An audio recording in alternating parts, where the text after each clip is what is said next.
Hello everyone, hope you guys are doing great. So in my today's video, I'm going to talk to you about a company called Aelea Commodities Ltd.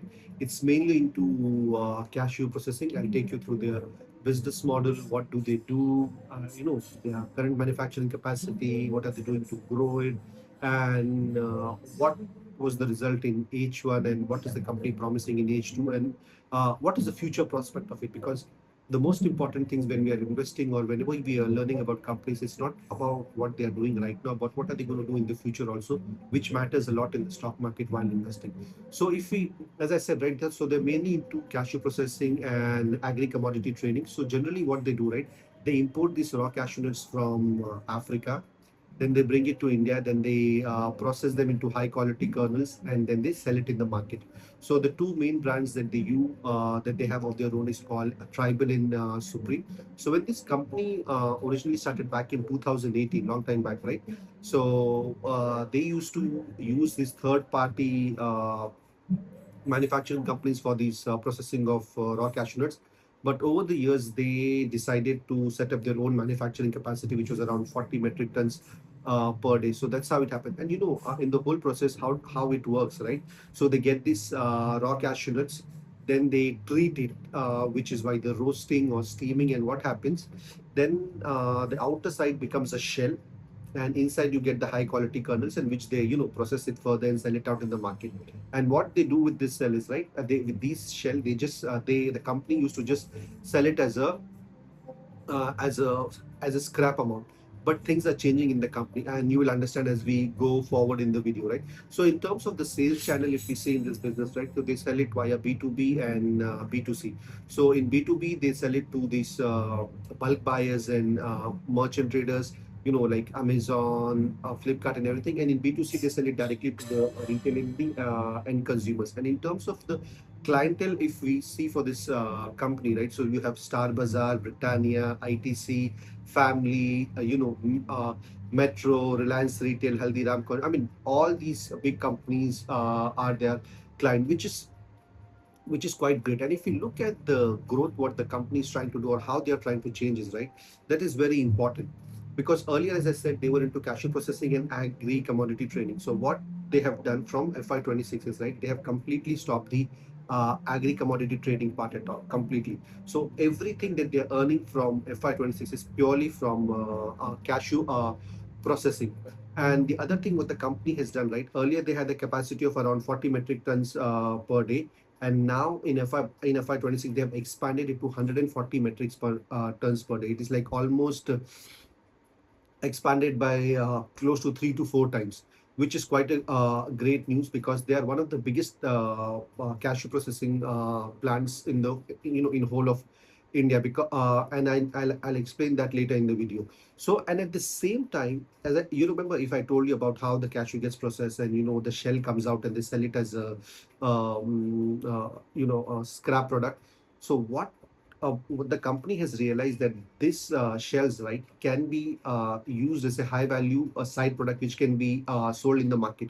So what they're trying to do, right, they're trying to create, they're setting up a plant which is of 50 metric tons per day for CNSL oil. So what over here they will do, right, they will in-house process of this shells, which is cashew nut shells, and de-oil cake, and they will make high value products like Cardanol and Residual. So why is it very important, right? See, they are already doing this processing of cashew nuts, and they're getting these shells. And through these shells, when if they are able to make these byproducts like Cardinal and Residual, right, they are they have a lot of applications out in the market. Plus, they are high margin products.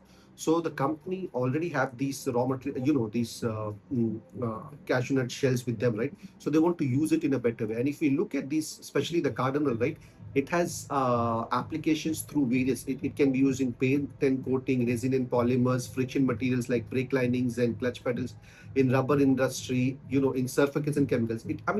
It can be used in various part of it. And the best part is this Cardinal, right? They replace these petroleum-based chemicals, which makes these products more eco-friendly, and especially in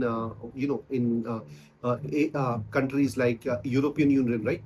So the demand is for them is high more. And at the same time, the residual which I spoke about, right, which they're going to make through this, it can be used as fuel substitute, friction industry, in construction, and adhesive and binders.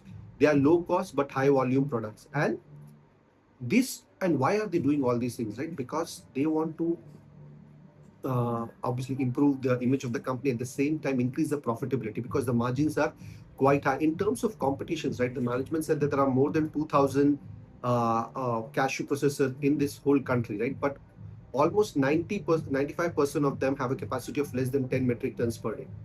So, I mean, if you see that even though there are so many processors, in terms of competition, they are quite less. And then if you look at their H1 numbers, which they had come up, right, it was really great, because if we compare to the last year, the sales almost doubled. The profit only grew by almost 50%. And one of the main reason is why, because out of the 6 months, 3 months, the plant never ran at the full capacity. Only out of the 6 months, only 3 months they ran at the full capacity. And the management is very confident the H2 is going to be better. Sorry, H2 is going to be better than the H1. And as I said before, the capacity of 140 metric ton per day is already in plant. And the the CNSL, which I said, which is Cashew Nut Shell Liquid, that plant is already in, the setting up is in progress. And they will be able to complete this plant by FY27, and they'll start contributing to the overall revenue. At the same time, what the company is trying to do, right? They're trying to install solar plants in their factory, because if they do that, they will be able to save on the power cost, which is almost around 20 to 25% of the overall cost. And at the same time, they've acquired a new industrial land in Vasaravi, Surat. And over there, they are planning to integrate renewable energy and expand byproduct processing and manufacturing. So if you look at this company, right, from pure cashew processing and agri-commodity, they are changing themselves quite a bit. And plus, at the same time, they are using the cashew nut shell liquid, which is left, to get into the byproducts, which are going to be profitable for the company. So what we have to do, we have to monitor this and see how these things are progressing, and especially when these H2 results are going to come out. uh, all the points that the management has given in their last management call, we have to go through it and see whether the management is executing them or not, because that is very important. It is one thing for management to say what they are doing, but it is another thing if they are able to execute it. So let's see. I'll definitely keep you guys posted. If you like this analysis, please do like the video and subscribe to my channel. Thank you, and God bless you.